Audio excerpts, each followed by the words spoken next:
Hello and welcome to this episode of Carmen's Coaching Corner. And today I have with me the lovely and delightful Laura McCormack. Hello. Thank you so much for being on my show today. Excited, thank you. Oh, it's so wonderful. So, Laura, I wanted you on my show because the kind of coaching that you do is a little different to mine. You coach people in a totally different space. So I really wanted to help my audience learn about I'm always trying to share with my audience different tools and techniques and other coaching modalities that are available to them, because what I might do may not resonate with the people that I talk to, and what you do may 100% resonate with what they might be watching or listening to on today's show. So I'd love for you to just introduce yourself to my audience and just kind of give them a little bit about your background and what you do.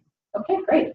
Well, Laura McCormack, as you said, I'm an alternative career coach, or what you might call a career transition coach. So what I do is I help people that may be in a space where they're not very happy with their current situation and their job, whether it's they don't like it, or they're being transitioned out of their job, or they're just they feel like they're not fulfilled, and they've always had an itch to possibly do something for themselves. Mm-hmm. Some people are forced into this situation in that their companies are being bought out, downsized, something like that. They may have worked for 25 years at the same company, and then all of a sudden they're laid off. Yeah. And a good majority of the people I work with are over 50, and the perception of people like myself that are in that age group are that they are not employable,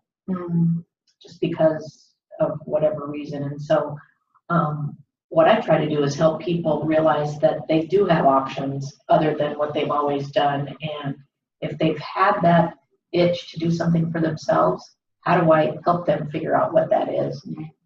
It may or may not be for them, but let's find out if it's something that could translate to make them happy, get them passionate, and get them to their goals.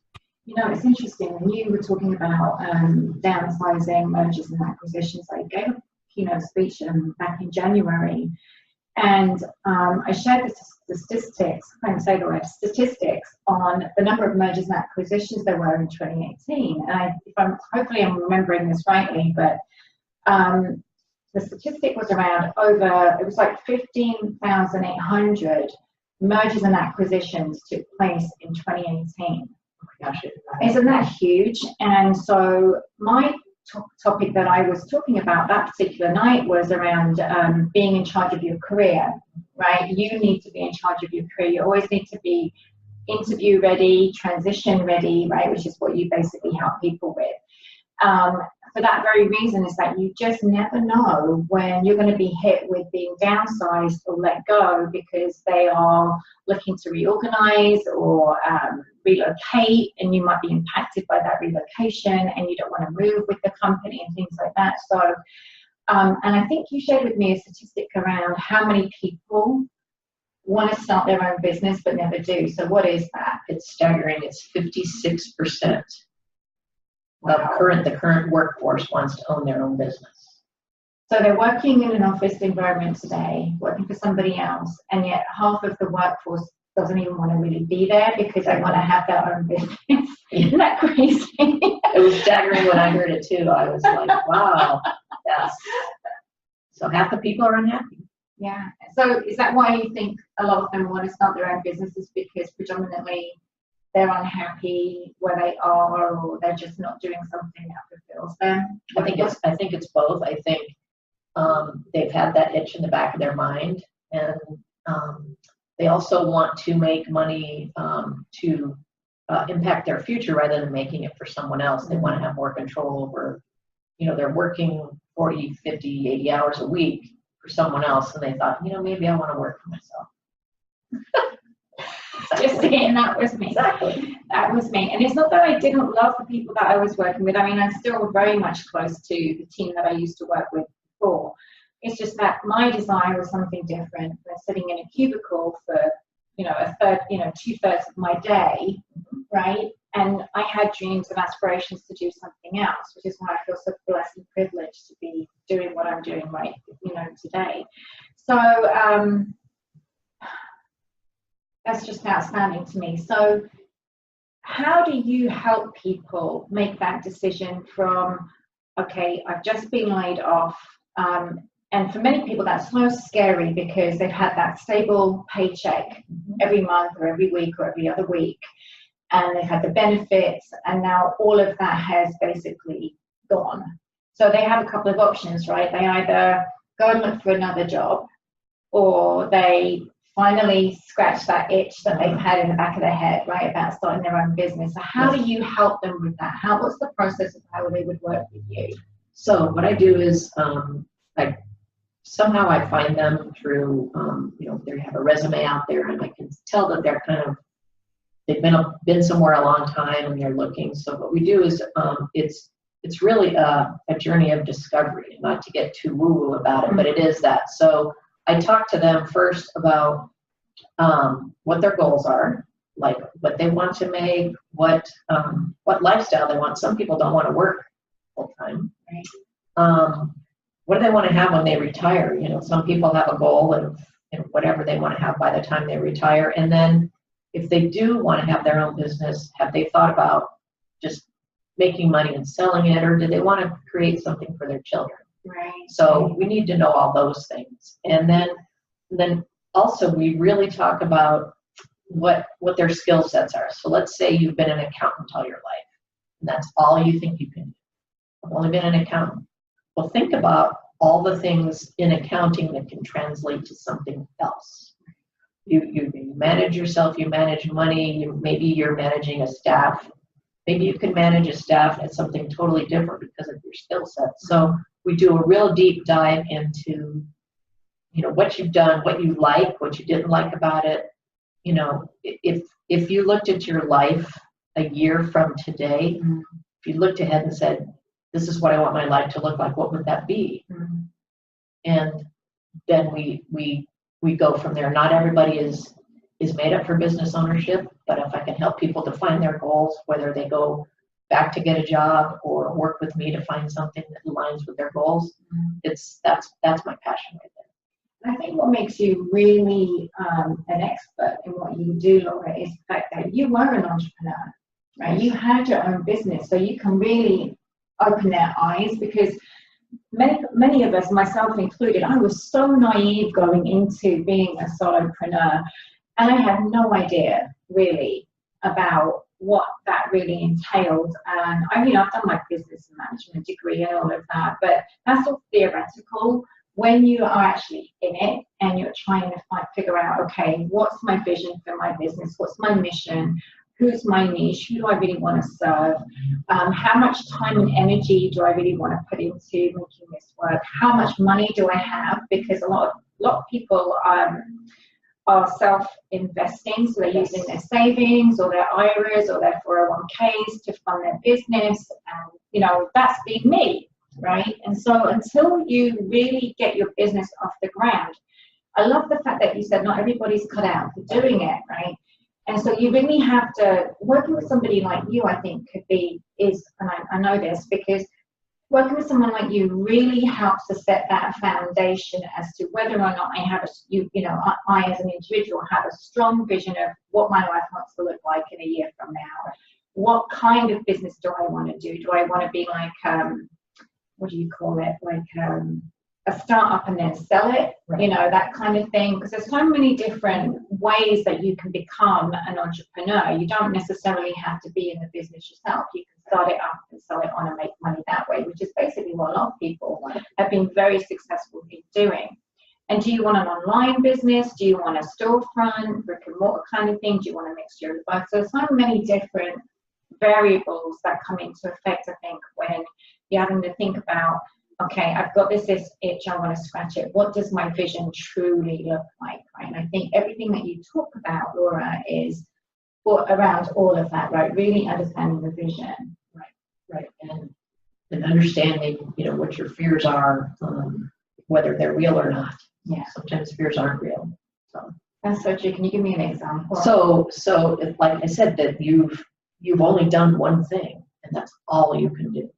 So, we in our coaching business, we call it false evidence appearing real. And it's like, that's, you know, it holds us back. And so we talk about that, and we talk a lot about family and people that are around you, you know, what is their mindset about you going into business for yourself? Because generally people freak out. Yeah.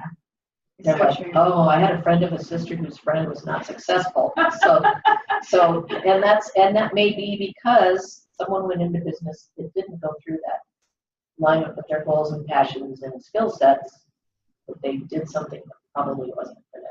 So and that's so important, to have that network of support around you that believes in your vision or what you want to do.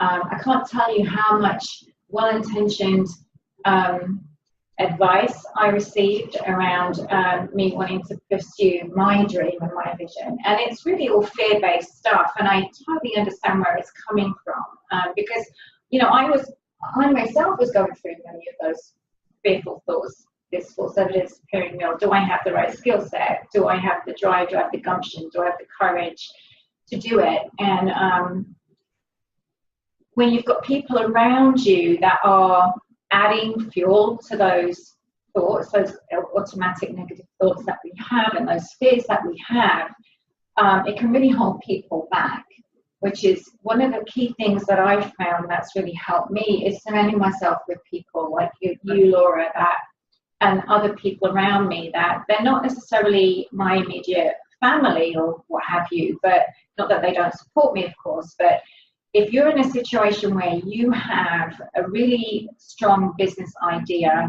and you've tested it, right? Is there a need or a want for your business?